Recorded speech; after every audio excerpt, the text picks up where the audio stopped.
AITA for being disgusted and just saying okay when my fiancé broke up with me?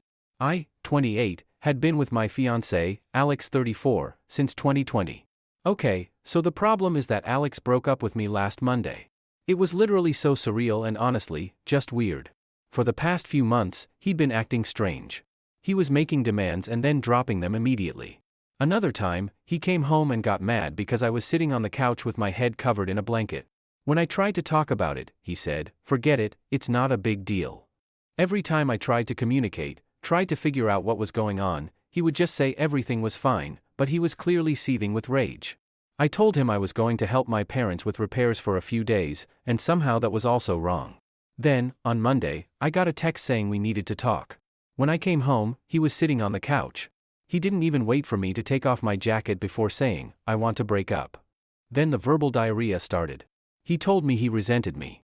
First, because I didn't pursue my academic career further. Then, when I started making more money, he felt like I should have the last word financially, and he hated it. He said he hated our paint scheme, the couch, and even our fucking crockpot. Then, he told me he had rejected a better PhD program to stay here because I had already started my job. He said I ruined his life. He said I had too much control over his life and that he hated the idea that I could just decide not to pay for things and fuck him over. He also said he hated that all his friends loved me and didn't let him vent about me. Then he said again, "I'm done." I was floored.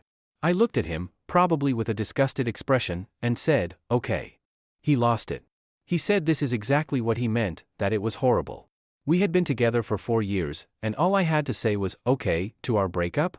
I just asked if he wanted to stay here while he figured out where to go. He said, "Typical, of course you're holding the apartment over me." I told my parents, and they're also confused. Just to reiterate, I never had a problem with this.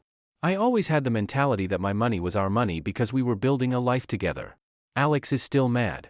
He's going between texting me like a robot about the logistics of the split to being a seething asshole complaining about everything. I don't know. Should I have reacted differently?